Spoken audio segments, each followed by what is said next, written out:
वेळेचं नियोजन. प्रश्न पहिला, दुसरा आणि तिसरा याला तुम्ही 20 मिनिटांमध्ये संपवण्याचा प्रयत्न करायचा. आता या ठिकाणी बघा, संपवण्याचा अर्थ काय, लिहून तरी झालं पाहिजे. पहिला प्रश्न, दुसरा प्रश्न आणि तिसरा प्रश्न.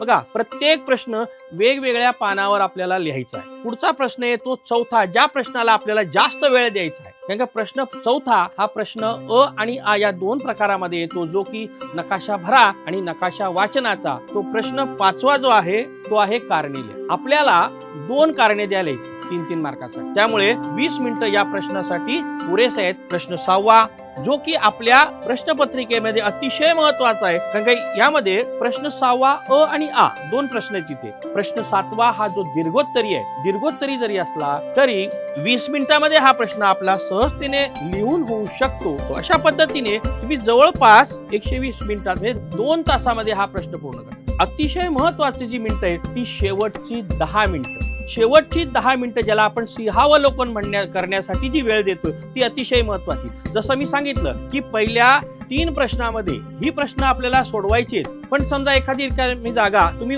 रिकामी जागा सोडलेली आहे, तिथे तर चुकी बरोबरसाठी जागा सोडली, लिहायचं राहून गेलंय. जे तुमचं लिहायचं राहून गेलेलं असेल किंवा मी काय लिहिलंय ते मी पुन्हा एकदा वाचून पाहावं, यासाठी शेवटची 10 मिनिटं ही अतिशय महत्वाची आहे. ती तुम्ही प्रश्नपत्रिका सोडवताना दिलीच पाहिजे. म्हणजे तुमच्या वेळेच्या नियोजनामध्ये प्रश्नपत्रिका वाचनासाठी जी 5 मिनिटं आणि प्रश्नपत्रिका लिहून झाल्यानंतर किंवा उत्तरपत्रिका तुमची पूर्ण झाली, मी काय लिहिलंय ते समजून घेण्यासाठी किंवा सिंहावलोकन ज्याला आपण सोप्या भाषेत म्हणतो त्यासाठी ती 10 मिनिटं द्या, की जेणेकरून तुम्हाला आपल्याच उत्तरपत्रिकेचं वाचन करता येईल, काही राहिलं असेल तर ते सोडवता येईल आणि तुम्ही तुमचा पेपर व्यवस्थित पूर्ण करू शकाल. या टाइम मॅनेजमेंट चार्टचा स्क्रीनशॉट काढा, ही रील सेव्ह करून ठेवा, म्हणजे वेळेला ही रील तुम्हाला नक्की सापडेल. त्याचबरोबर ही रील तुमच्या मित्रमैत्रिणींबरोबर शेअर करा.